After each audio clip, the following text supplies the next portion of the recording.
한 사람이 두 주인을 섬길 수 없습니다. 예수님의 말씀이죠.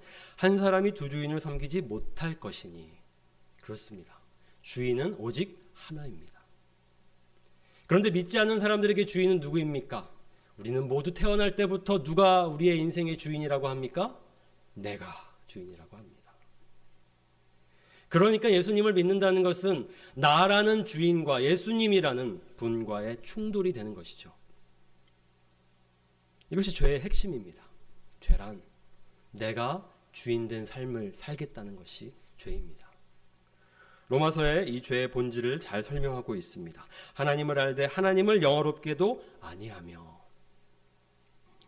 하나님을 영화롭게 하는 것을 인생의 목적으로 삼을 수 없습니다. 하나님을 주인으로 모실 수 없습니다. 내가 그러면 주인이 더 이상 될 수 없기 때문이죠.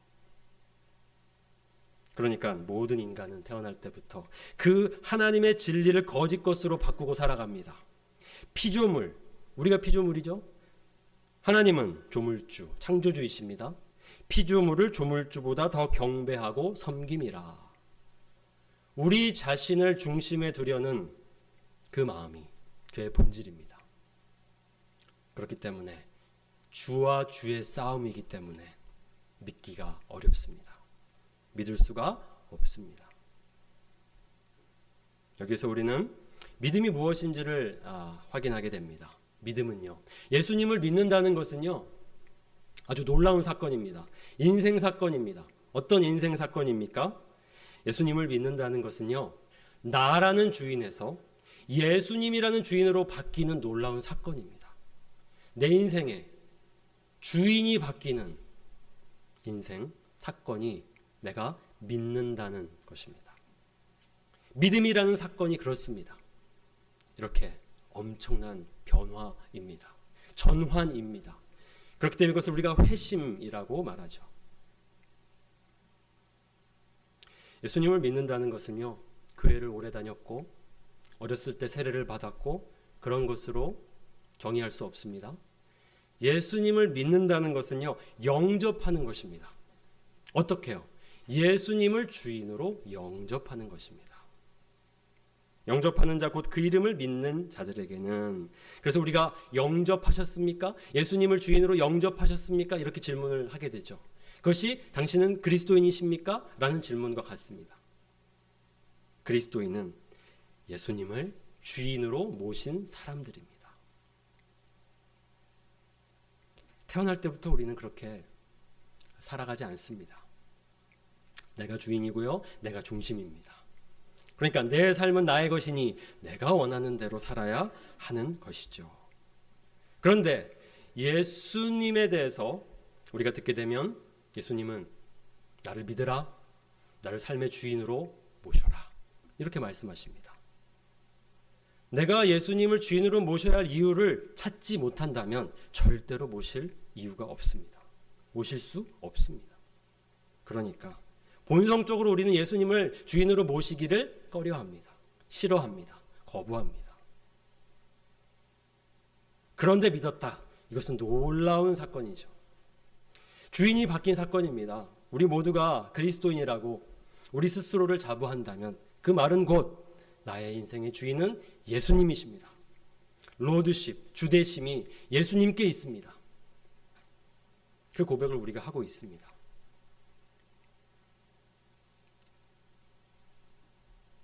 오늘 이 데살로니가에서 바울 선교팀이 이제 복음을 전하고 선교를 하게 됩니다.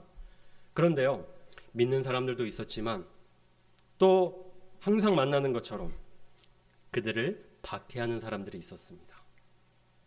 그런데 이 바울과 그 동료들을, 바울과 그 동역자들을 잡아야 하는데 못 잡고 누구를 잡았냐면 그 바울 선교팀을 집으로 이렇게 영접했던, 이 집에 초대했던 야손이라는 사람, 그리고 그 형제들을 이 데살로니가에 있는 유대인들이 잡게 됩니다.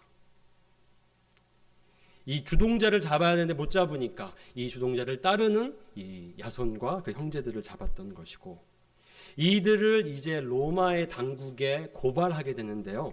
여기에 보면요, 이것은 사실 유대인들의 진심이 아닙니다. 유대인들은 예수님이 메시아다라고 하는 것을 받아들이기 싫어하는 사람들입니다. 그런데 그렇게 고발하면 들어주지 않을 것 같으니까 어떻게 고발하냐면요. 이들은 말입니다.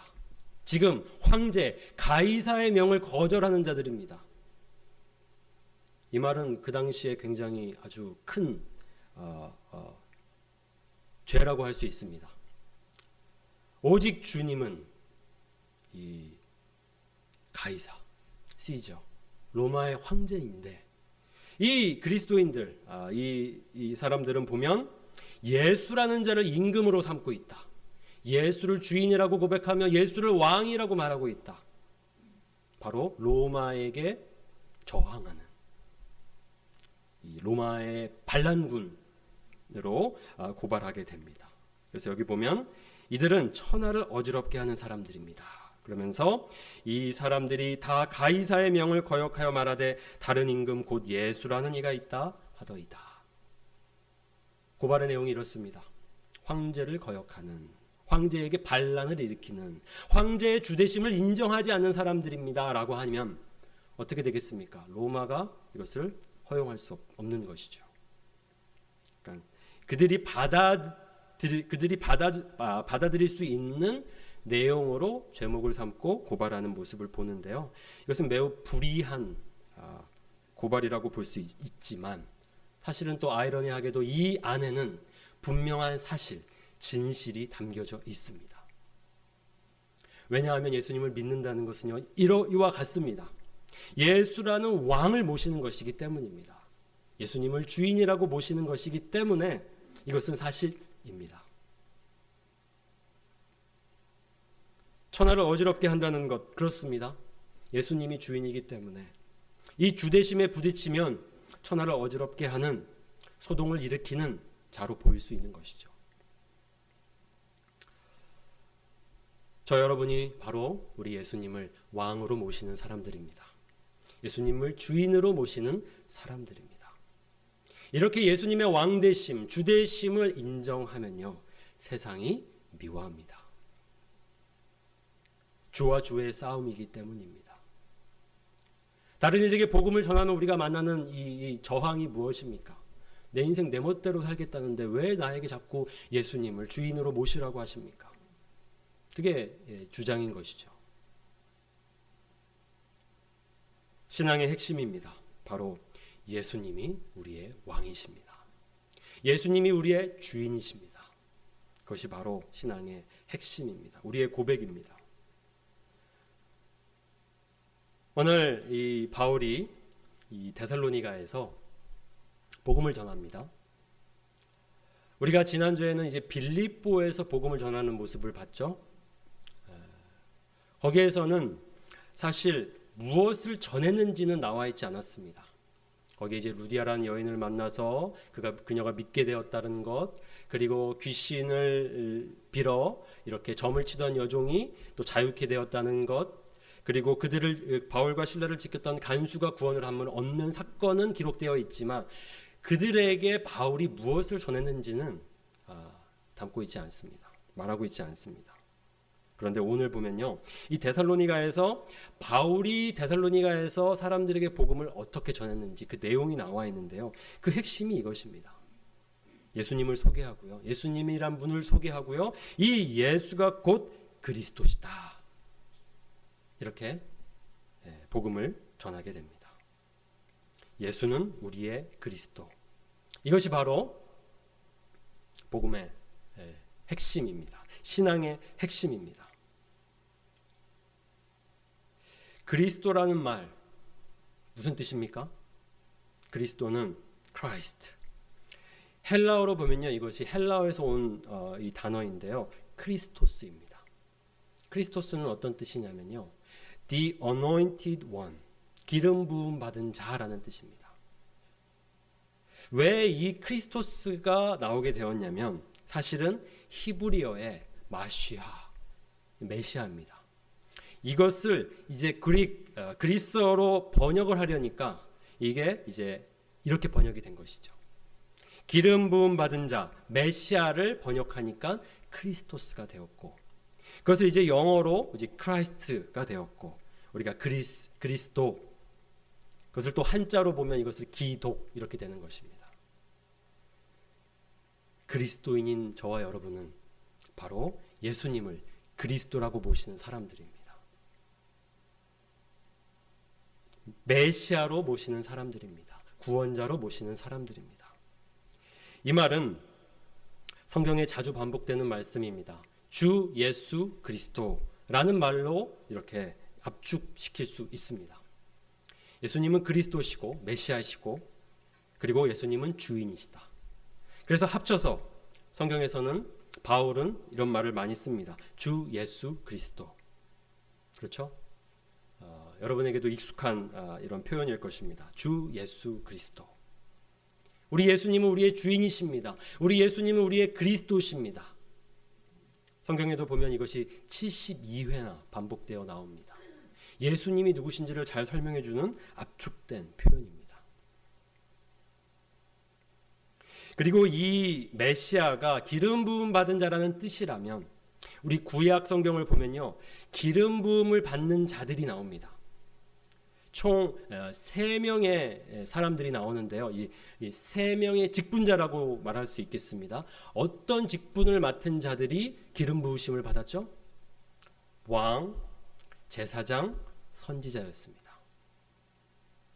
그러니까 왕, 제사장, 선지자들이 바로 기름 부음 받은 자들인데 이 삼중직을 하나로 섬기시는 하나로 갖고 계시는 분이 계신데 바로 그분이 예수님이십니다. 그래서 예수님은 예수님이 그리스도라는 뜻 안에는 예수님이 우리의 왕이라는 뜻도 함께 포함되어 있습니다. 왕, 그리스도, 주, 구원자 다 같은 의미입니다. 신앙이란 예수님을 누구로 모시느냐입니다. 우리는 예수님을 바로 주인으로, 우리를 다스리시는 왕으로 모신 사람들입니다. 그랬기 때문에 당시 그 로마의 지배 아래서 기독교인들은 박해를 받았습니다.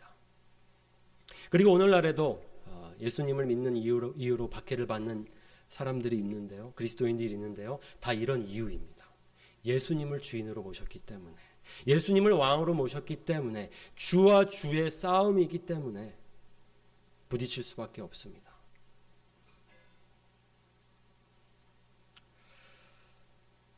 예수님은 우리의 왕이십니다. 믿으십니까? 예수님 우리의 삶의 주인이십니다. 믿으십니까?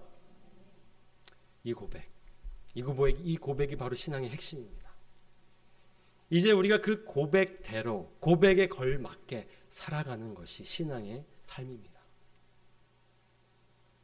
이 주와 주의 싸움은요, 믿기 전에만 있는 것이 아닙니다. 믿은 다음에도 또 있습니다. 그렇죠? 우리의 본성은요, 또 예전처럼 돌아가려는 본성을 가지고 있습니다. 또 내가 주인이 되고 내가 주도권을 잡고 내가 주가 되려는 본성을 가지고 있기 때문에 다시 부딪힙니다. 내 것, 나의 인생의 목적, 내가 정한다고 우리는 주장하고 살아가는 것이고, 나의 소유, 내가 원하는 대로 내 뜻대로 사용하는 것이 우리의 또 반복되는 모습입니다. 그럴 때마다 우리는 다시 우리의 고백을 기억해야 합니다. 우리가 어떻게 예수님을 믿었는지를 고백해야 합니다. 기억해야 합니다. 우리는 모두 예수님을 주인으로 모신 사람들입니다. 한번 모셨으면 영원히 그분 우리의 주인이십니다. 왕이십니다. 다시 돌아가야 합니다. 주님을 주인 되게 주대심을 회복해야 합니다. 우리의 모든 주도권을 주님께 드려야 합니다. 우리의 삶을 주장해 달라고, 인도해 달라고 기도해야 하는 것입니다. 오늘 이 데살로니가에서 바울이 복음을 전할 때 바로 예수님이 그리스도시다라고 이 중요한 핵심을 가르치는데 그냥 가르치지 않습니다. 왜냐하면 사람들이 예수님이 그리스도십니다라고 하면 믿겠습니까? 자연스럽게 믿겠습니까? 우리 모두는 주인을 함부로 바꾸지 않습니다. 이유 없이 바꾸지 않습니다. 그러니까 이유가 분명해야 합니다. 왜 예수님이 주인입니까? 왜 예수님이 왕입니까? 그래서 복음을 전한다는 것은요, 그냥 단순한 이 주장을 전하는 것이 아니고요. 그 안에는 왜 예수님이 그리스도신지, 왜 예수님이 왕이신지를 설명하고 설득해야 되는 노력이 필요합니다. 그 모든 것을 포함해서 이제 복음이다, 복음을 전하는 것이다라고 말할 수 있습니다. 바울은요, 주장만 하지 않았습니다. 늘 항상 논증했습니다. 논리적으로 왜 예수님이 그리스도신지를 이렇게 드러내고 밝혀주고 설득했습니다. 바로 이 데살로니가에서도 그렇게 했는데요. 여기 2절에서 3절 말씀을 보면요, 바울이 새 안식일 동안 이 회당에 가서 강론했다라고 하고 있습니다. 그러니까 우리가 이 시간을 좀 알 수 있죠. 얼마 동안 바울이 데살로니가에서 복음을 전했는지 최소 3주 이상입니다. 그렇죠? 새 안식일 동안 했으니까요. 그리고 그 시간에 무엇을 전했는지, 무엇을 강론했는지를 보니까 여기 이렇게 나와 있습니다. 뜻을 풀어 그리스도가 해를 받고 죽은 자 가운데서 다시 살아나야 할 것을 증언하고. 왜 예수님이 왕이십니까? 왜 예수님이 그리스도십니까? 무슨 근거로 그렇게 주장하십니까? 그 질문에 바울은 무엇으로 답하고 있습니까? 예수님의 부활 때문입니다. 예수님의 부활이 예수님이 누구신지를 우리에게 알게 해준 사건이기 때문에 늘 바울은 그 일을 했습니다. 사람들에게 자신의 삶에서 일어났던 그 경험, 부활하신 예수님을 만났던 그 경험을 나누었고요. 또 오늘 같은 경우는 뜻을 풀어서, 성경을 가지고 강론하며 뜻을 풀었다라는 말은 당시에는 신약 성경이 없었습니다. 그러니까 구약 성경을 가지고서 예수님의 부활 사건을 함께 놓고 그것을 풀어서 조화를 이루어서 사람들에게 설명했던 것입니다. 자, 구약에 메시아가 부활한다는 것이 나와 있지 않습니까? 그가 고난을 받고 그가 다시 살 것을 하나님께서 말씀하셨습니다. 보십시오. 그 다음에 그 일이 예수님의 생애와 죽음과 부활을 통해서 성취되었습니다. 그러면서 그는 이렇게 논증했습니다. 예수님이 왜 왕이십니까? 성경이 그것을 증명하고 있고, 또 성경이 말한 대로 예수님께서 부활하셨기 때문입니다.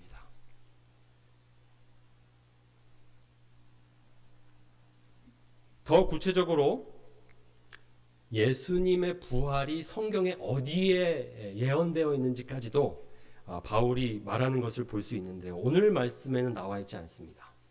이제 1차 선교여행, 이미 우리가 지나갔는데요. 1차 선교여행 때 비시디아 안디옥에서 복음을 전했던 바울 기억하십니까? 그때 이 누가가, 사도행전을 기록한 누가가 아주 특별하게 바울이 전했던 그 설교를 굉장히 자세하게 이렇게 기록하고 있습니다.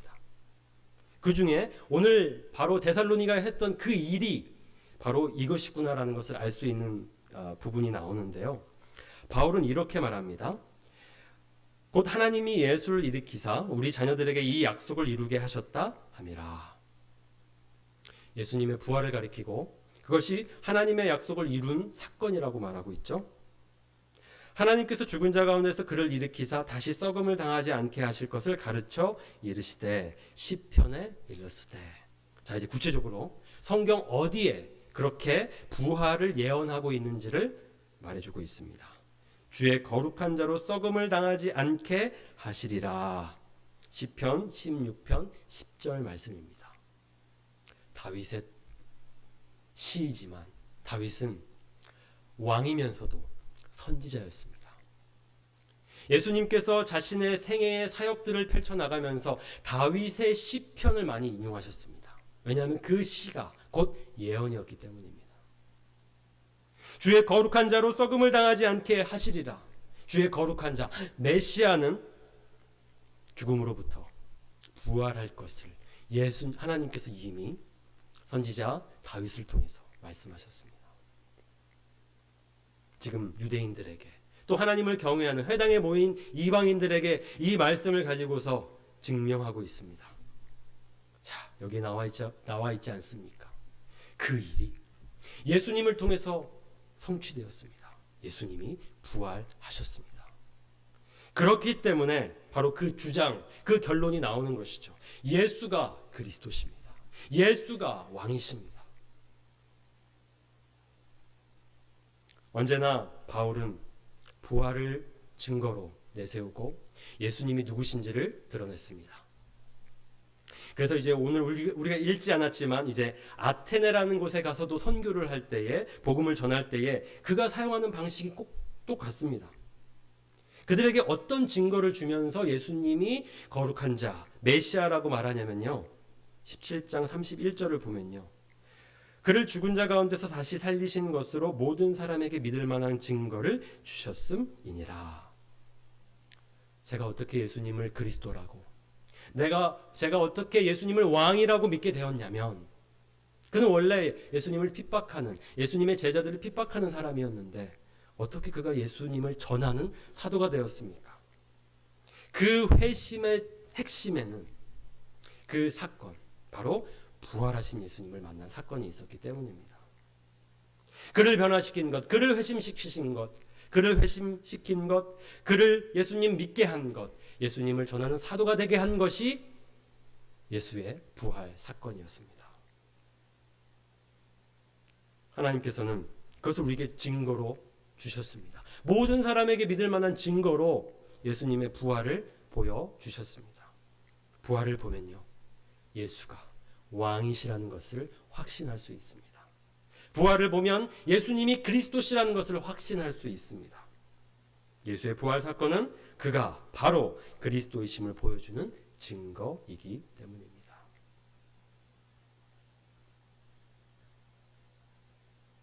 예수님이 부활하신 사건, 그것을 우리가 보지 않았는데도 확신하고 있습니까? 예수님이 부활하셨다. 우리 부활절도 기념 이제 곧 하게 될 텐데요. 부활절마다 예수의 부활을 기념하면서 우리가 예수님을 찬양하지 않습니까? 어떻게 우리는 예수의 부활을 확신하게 되었습니까? 보지 않았는데. 바로 이 바울과 같은 부활의 증인들 때문입니다. 예수님의 제자들, 그들이 바로 부활의 증인이었고, 또 많은 이들, 500여 명의 형제들이 예수님의 부활을 보았다고 말하고 있습니다.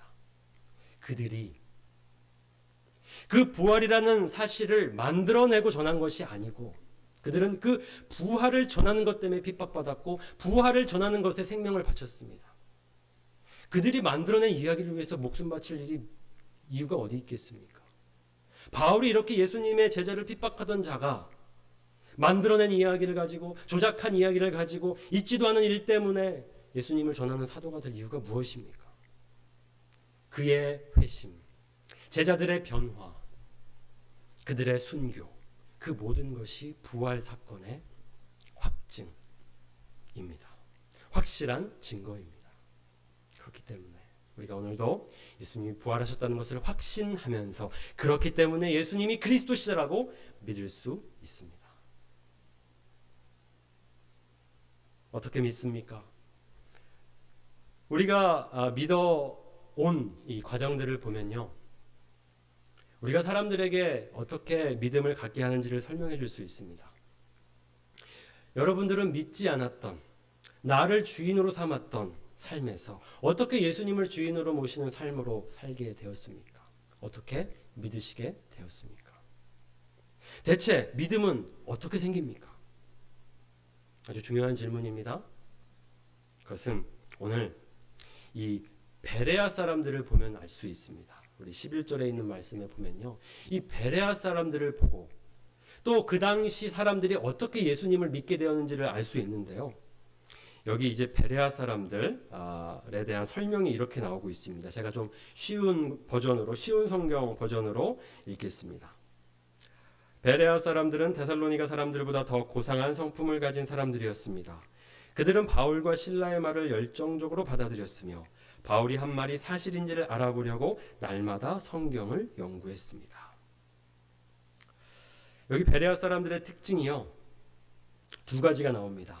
아주 열정적으로 바울과 실라의 말을 들었다. 그 복음을 들었다는 것입니다. 열정적으로 들었다는 말 속에는요, 열린 마음으로 들었다는 뜻도 포함되어 있습니다. 믿고 싶은데 믿어지지 않습니다. 그렇지만 믿고 싶은 마음으로 열고 그 말들을 열정적으로 듣게 됩니다. 열린 마음 있었고요. 두 번째, 그들에게는 논리적인 사고, 그러니까 아주 논리적인 이 사고 능력을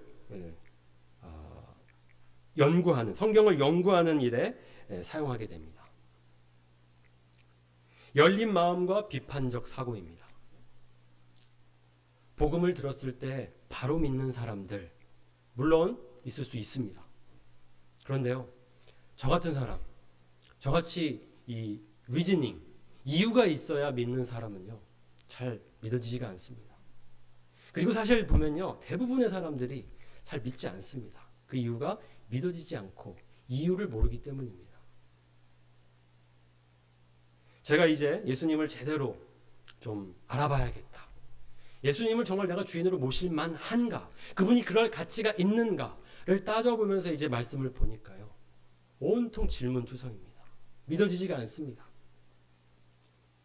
이해되지 않으면 믿을 수가 없었습니다. 그렇기 때문에 저는 부지런히 책을 읽고 성경을 읽고 사람들과 대화를 나누면서 따지고 들어가면서 이 예수님을 알아가려고 했습니다. 복음을 들었습니다. 중요한 것은 제 마음이요, 닫힌 마음이 아니었다는 것입니다. 저는 예수님을 정말 제대로 믿고 싶었습니다. 그래서 열린 마음으로 이야기를 들었고 열린 마음으로 성경을 봤고요, 그렇게 예수님을 알아갔습니다. 그러면서 비판적인 사고, 계속해서 질문하면서 말이 안 된다면 말이 안 된다고 생각하고 또 그것을 따져가면서 리즈닝 프로세스, 이유를 찾아가는 시간들을 보냈습니다. 굉장히 오래 걸렸고요. 1년 반이라는 시간 동안 저는 그렇게 거기에 아주 집중해서 시간을 보냈습니다. 그런데요, 신비하게도 어떤 순간이 왔을 때에 그토록 믿어지지 않았던 하나님의 말씀이 예수님이 누구신지 깨닫게 되고 제 안에 아멘이라는, 그렇습니다. 이 주님, 예수님이 저의 주인이십니다. 예수님이 저의 왕이십니다. 라고 고백하게 되었습니다. 놀라운 고백인 것이죠. 성경을 보니까요, 그렇게 믿게 된다라고 말하고 있습니다. 하나님이 우리에게 믿음을 주시는 방법이 그렇습니다. 믿음은 어디에서 납니까? 들음에서 납니다. 들음은 무엇을 듣는 것입니까? 그리스도의 말씀을 듣는 것입니다. 듣지도 않는데 예수님 믿을 수는 없습니다. 하나님께서는요, 전하는 자를 보내셔서 복음을 전하게 하시고 복음을 듣게 하셔서 그 들음 속에서 이렇게 오늘 베레아 사람들처럼 열린 마음으로 들으며 따져가며 이렇게 그 말이 진짜인가, 부활이 사실인가, 그래서 정말 예수님이 왕이신가, 그것을 알아보면서 연구하는 자들에게 은혜를 주셔서 믿음을 고백하게 하십니다. 우리의 노력, 우리의 수고 물론 있지만 결국은 성령님께서 그 일을 이루어 주십니다. 그래서요, 믿음을 갖게 되는 이 과정은 반드시 복음을 들어야 하고요, 복음을 듣는 중에 생각해야 합니다. 그러다가 성령님께서 어느 순간 우리의 마음속에 믿음이라는 열매를 맺게 하십니다. 여러분들 그렇게 믿게 되신 겁니다. 이 믿음을 이렇게 성경이 설명해 주고 있습니다. 그러니까 믿지 않는 자가 믿으려면 이와 같은 과정을 지나가야 하는 것입니다. 여러분 가운데 아직도 예수님이 그리스도시다, 예수님이 주인이시다 잘 믿어지지 않는다면, 그런데 믿고 싶으시다면 오늘 이 베레아 사람들처럼 열린 마음을 먼저 가지시고 그리고 들으시고 그리고 생각하면서 정말 그것이 사실인가 따져가면서 비판적으로 사고하며 논리적으로 사고하면서 연구해 보시기 바랍니다. 시간이 걸릴지라도 해보시면 반드시 하나님은 살아계시고 예수님 우리와 함께 계시기 때문에 답을 주십니다. 우리가 물을 때에 우리가 못 들을 뿐 예수님은 말씀하고 계시고요. 어느 순간 우리는 그 말씀을 듣게 된 것입니다. 그래서 우리의 이 마음에 예수님, 당신이 나의 주인이십니다라는 이 고백이 터져나오게 될 것입니다. 제가 여러분 더 빅스토리 성경 공부 이렇게 열심히 광고하고 매주 광고하고 하는 이유가 여기에 있습니다. 복음입니다. 그런데 이 복음은요, 물론 이렇게 설교를 통해서도 한번 전할 수 있겠지만 전체적으로 성경 전체 이야기를 통해서 들어야 합니다. 명쾌한 복음을 들어야 합니다. 그래서 제가 생각한 것이고 제가 정리한 것입니다. 이렇게 복음을 들어야만 설명이 되고 이유가 되고 그래서 예수님이 주인이시다라는 고백을 할 수 있기 때문에 제가 그렇게 또 성경 공부도 하는 것입니다. 제공하는 것입니다. 그러니까 여러분들 믿고 싶으시다면 반드시 이 성경 공부에 참여하셔서 복음을 들어보시기 바랍니다. 열린 마음으로 오시고 또 생각하시면서 들으시면 그 가운데에 성령님께서 역사하셔서 예수님이 누구신지, 예수님을 왜 왕이라고 하는지, 왜 그리스도라고 하는지를 깨닫게 될 것입니다. 또 다른 기회를 통해서도 여러분들 복음을 들으시기 바랍니다. 계속 들으시기 바랍니다. 오래 걸릴지라도 때가 되면 하나님께서 은혜를 주실 것입니다. 오늘 이 데살로니가에 바로 그와 같은 놀라운 일이 일어났습니다. 복음을 듣고 부활을 통해서 예수가 그리스도이시라는 이 사실을 깨닫고 고백하는 그리스도인들이 일어났고 또 베레라는 곳에서도 그 복음을 듣고 예수님을 주인으로 모신 사람들이 생겼습니다. 그렇게 선교의 열매를 맺어갔습니다.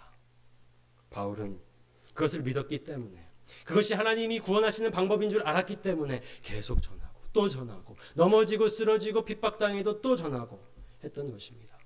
전해야 합니다. 누군가를 구원하고 싶으시다면 그가 예수님을 믿기를 바라신다면 반드시 복음을 전하셔야 합니다. 그냥 기도만 하시면 안 됩니다. 아무것도 듣지 않았는데 그가 예수님을 믿을 이유가 없습니다. 설명하지 않았는데 예수님을 믿을 이유가 없습니다. 설명해 주셔야 하고요. 그리고 예수님이 누구신지를 계속해서 전하셔야 합니다. 저는 우리 은혜교회 우리 성도님들 모두가 그렇게 어느 곳에서든지 하나님이 때를 주신다면 정말 이 추수할 때가 된 영혼들을 붙여주신다면 언제든지 우리의 소망의 이유를 우리가 믿는 이유를 예수님이 누구신지를 설명해주고 전하는 그리스도인들이 되기를 원합니다. 그 일을 위해서 우리 같이 더 배웁시다. 복음을 들었으니까 복음을 안다고 자신하지 마십시오. 저도 복음을 다 모릅니다. 더 알고 싶어서 더 듣고 더 공부하고 더 연구합니다. 여러분이 저보다 많이 아시면 제가 여러분에게 배우겠습니다. 저를 가르쳐 주십시오. 저는 더 배우고 싶습니다. 복음은요, 다시 듣고 더 듣고 반복해서 들어야 합니다. 그래야 우리의 삶 속에 복음이 능력으로 나타나는 것입니다. 한번 들은 복음, 우리는 쉽게 그것을 다 놓쳐버리고 그리고 복음이 무엇인지 제대로 모른 채 어쩌면 잘못된 신앙의 길로 갈 수도 있습니다. 분명한 복음, 바른 복음을 들으시기 바랍니다. 오늘 말씀 여러분들 기억하시고 신앙의 핵심은 예수님이 그리스도시라는 것, 예수님이 우리의 왕이시라는 것을 기억하시고 이제 삶 속에서 예수님의 왕되심, 주되심을 인정하시고 또 실현하시기 바랍니다. 우리의 모든 것 주님께 속했습니다. 사나 죽으나 우리가 주의 것이로다. 이 고백이 바로 신앙 고백입니다. 그 고백을 이제 삶으로 살아내시는 저와 여러분이 되기를 원합니다. 우리 함께 기도하시겠습니다.